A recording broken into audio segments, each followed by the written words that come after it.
உரிமை ஆணையரை சந்திச்சீங்க. அவங்க சில வழிகாட்டுதலை கொடுத்துருக்காங்க. இந்த அறிக்கை இப்போ என்ன சொல்லியிருக்கு, தமிழக அரசு என்ன செய்யணும்னு நீங்க கேட்டுக்கிறீங்க? மாஞ்சோலை தேயிலத்தோட்ட தொழிலாளர்கள் அல்லது மாஞ்சோலை மலையக மக்கள் அவர்கள் ஏறக்குறைய 100 வருடங்களுக்கு மேலாக திருநெல்வேலி மாவட்டம் மாஞ்சோலை பகுதியிலேயே வாழ்ந்து வருகிறார். அவர்கள் சட்டப்படியும் நியாயப்படியும் தர்மப்படியும் அந்த வனவாசிகளாக அவர்களை அங்கீகரிக்க உண்டான எல்லா விதமான சட்ட பாதுகாப்பும் அவர்களுக்கு இருக்கிறது. அங்கே 10,000க்கு மேற்பட்ட குடும்பங்கள் வாழ்ந்து கொண்டிருந்தார்கள். தற்போது ஒரு 2000 2500 பேர் அங்கே இருக்கிறாங்க. அவர்கள் தங்களுடைய வாழ்வாதாரத்துக்காக அந்த வனப்பகுதியிலே ஒருவர் 1 ஏக்கர் 2 ஏக்கர் என்று நிலங்களை வைத்துக் கொண்டு அதிலே வேளாண்மை செய்தும் தங்களுடைய வாழ்வாதாரத்தை காப்பாற்றிக் கொண்டு வந்தார்கள். அதே சமயத்தில் அங்கிருந்த தேயிலை தோட்டங்களிலும் பணிபுரிந்து வந்தார்கள். இந்த சூழ்நிலையில் 99 வருடம் அவருடைய குடும்பங்களை 6 தலைமுறைகளாக பயன்படுத்திவிட்டு திடீரென்று 2024 மே மாதம் 30ஆம் தேதியோடு அந்த தேயிலை தோட்டம் தன்னுடைய பணியை நிறுத்திக் கொண்டது. கட்டாயப்படுத்தி அவர்களை வெளியேற்றுவதற்கு நடவடிக்கை எடுக்கிறார். இதனால்தான் நாங்கள் நீதிமன்றமும் சென்றோம், மனித உரிமை ஆணையம் சென்றோம். அந்த தொழிலாளிகள் தங்களுடைய விருப்பம் இல்லாமல் கம்பல்சரி ரிட்டையர்மெண்ட்டை கொண்டு போனாங்க. எனவே இது அவர்களுக்கு இழைக்கப்படக்கூடிய அநீதி, மனித உரிமை மீறல் என்பதை குறித்து நாங்கள் வழக்கு தொடுத்தோம். அதே போல 2006 வன உரிமை சட்டத்தின்படியும் அவர்களுடைய உரிமையை நீங்கள் வழங்க அப்படிங்கிறது தான் எங்களுடைய மிக முக்கியமான. இதை ஏற்றுக்கொண்டு மனித உரிமை ஆணையம் 2 முக்கியமான அதிகாரிகளை அனுப்பி ஏறக்குறைய 4 நாட்களுக்கு மேலாக அங்கே ஆய்வு செஞ்சு அதை சமர்ப்பிப்பாங்க. அதனுடைய 108 பக்க அறிக்கையினுடைய தான் இது. அதில் 2 முக்கியமான விஷயம் சொல்லிக்கிறாங்க. ஒன்று, அவர்கள் விருப்ப ஓய்வு இல்லை, அது கட்டாயப்படுத்தி பெறப்பட்ட தான், கம்பல்சரி ரிட்டையர்மெண்ட் தான் அப்படிங்கிறத அவங்க முடிவு பண்ணிக்கிறாங்க. 2வது, அவர்களுக்கு பல வருடங்களாக 1958க்கு பிறகே இந்தியாவில் இருக்கக்கூடிய எல்லா விதமான வனங்களும் அரசனுடைய கீழே வந்த பிறகு எந்த அரசும் குறிப்பாக தமிழ்நாட்டில் அவர்களுக்கு இழைக்கப்பட்ட அநீதிகளை கண்டுகொள்ளாமல் விட்டார்கள். அது உடந்தையாக இருந்து விட்டார்கள். எனவே அது குறித்து ஒரு ட்ரூத் கமிஷன், அது குறித்து உண்மையை கண்டறிவதற்காக ட்ரூத் கமிஷன் சொல்லிக்கிறாங்க.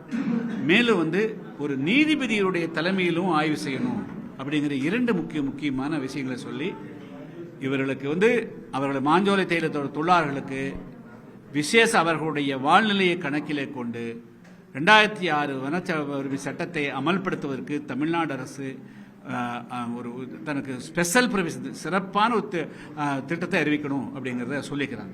இதை அமல்படுத்தணுங்கிறதா எங்களுடைய மிக முக்கியமான நோக்கம். இப்போ நாடாளுமன்றத்தில் உள்துறை அமைச்சர் அமித்ஷா அம்பேத்கர் குறித்து பேசியது ஒரு சர்ச்சையை ஏற்படுத்தி இருக்கு. இப்போ அவருடைய இந்த பேச்சை எப்படி பார்க்குறீங்க? உங்களுடைய கருத்து என்ன?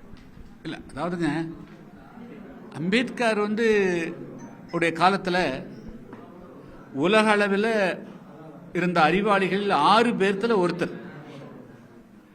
அவ்வளோ பெரிய அறிவாளி அவர். அவருக்கு ஈடு இணையாக யாரையும் சொல்ல முடியாது. ஆனால் அவருடைய காலத்திலே அவர் பல அவமானங்களுக்கு ஆளாக்கப்பட்டார். அவர் ஒரு தேர்தலையும் கூட அவரை வெற்றி பெற விடலை. கம்யூனிஸ்ட் கட்சிகள் கொண்டு நிறுத்தி அவரை தோக்கடிச்சாங்க. இதே அவர் பிறந்த பாம்பேலே பண்ணாங்க. ஸோ இதெல்லாம் அவருடைய காலத்திலே இழைக்கப்பட்டது.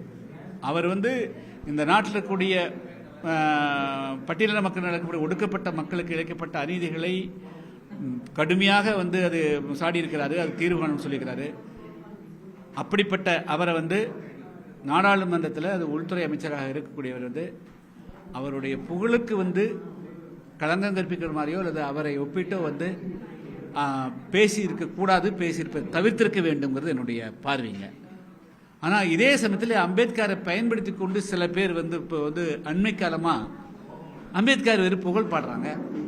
அவங்களுடைய முன்னேற்றத்துக்காக, அவங்களுடைய கட்சியினுடைய முன்னேற்றத்துக்காக, அமைப்புடைய முன்னேற்றத்துக்காக அம்பேத்கர் பயன்படுத்துறாங்களே தவிர அம்பேத்கர் என்ன லட்சியத்துக்காக வாழ்ந்தாரோ, என்ன சொன்னாரோ அந்த பிரச்சனைகளை பேசுறதுக்கு யாருமே கிடையாது. எதிர்த்து போராட்டத்துக்கு யாருமே இல்லை.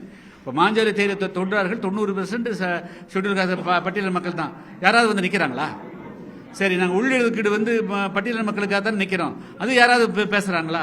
அப்போது பிரச்சனைகளை மறக்கடித்து விட்டு அம்பேத்கர் கொள்கையிலிருந்து தூரத்தில் போயிட்டு அம்பேத்கரை மட்டும் போலியாக பேசக்கூடிய அரசியல்வாதிகள் புதுசா புற்றீசல் போல நேற்று மழையில் இன்னைக்கு காலம் நிறைய பேர் உருவாகிட்டு இருக்கிறாங்க. இது எந்த விதத்தில் ஏற்றுக்கொள்ள முடியாது. அம்பேத்கரை அரசியல் காரணங்களுக்காக வணிக நோக்கத்துக்காக பயன்படுத்துவதும் ஏற்றுக்கொள்ள முடியாது. அதே சமயத்தில் அம்பேத்கரை எந்த விதத்திலும் சிறுமிப்படுத்துவதும் ஏற்றுக்கொள்ள முடியாது. இப்போ திமுக, விடுதலை சிறுத்தைகள், காங்கிரஸ் உள்ளிட்ட கட்சிகள் வந்து இன்று பல்வேறு இடங்களில் தமிழகம் முழுவதும் ஆர்ப்பாட்டத்தில் ஈடுபட்டு வராங்க. இது எப்படி பார்க்குறீங்க? இப்போ நீங்கள் அவங்கள தான் விமர்சிக்கிறீங்களா? நான் வந்து குறிப்பிட்டு சொல்ல, தமிழ்நாட்டில் திமுக 1967 ஆட்சிக்கு வந்தது. அதுக்கு பிறகு மாறி மாறி ஆட்சிக்கு வந்தாங்க. நான் 96 சட்டமன்ற உறுப்பினராக இருந்த போது தான் தமிழ்நாட்டில் 1 லட்சம் கிராமங்களில் ஏறக்குறைய 20,000க்கு மேற்பட்ட கிராமங்களில் ரெட்டை டம்ளர் வச்சிருக்கான்னு சொன்னேன். ரெட்டை டம்ளர் போக்கி இருக்க வேண்டிய பொறுப்பு யாருக்கு இருக்குது?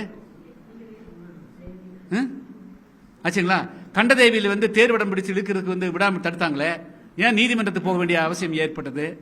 யார் செஞ்சிருக்கணும்? அவங்க தானே செஞ்சிருக்காங்க. ஆட்சியில் தான் அன்னைக்கு வந்து அவங்க தான் ஆட்சியில் இருந்தாங்க, திமுக தான் ஆட்சியில் இருந்தது. ஏன் செய்யல? கொடியங்குளம் பிரச்சனை யாருடைய ஆட்சியில் நடந்தது? ஏன் நடந்தது? அந்த மக்கள் நடந்தது. இன்னைக்கு மாஞ்சோலை தேர்தல் தொழிலாளர்களுக்காக பிரச்சனைக்காக நான் நீதிமன்றம், சுப்ரீம் கோர்ட்டும், என்ஹெச்சி எதுக்கு நாங்கள் எதுக்கு போகணும்?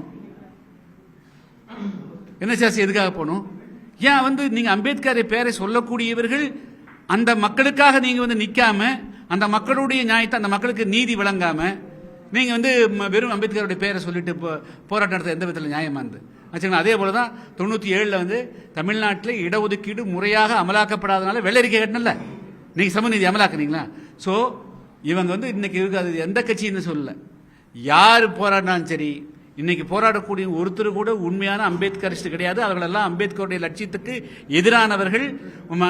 இவர்கள் தான் உண்மையான அம்பேத்கருக்கு எதிராக இருக்கக்கூடியவர்கள்.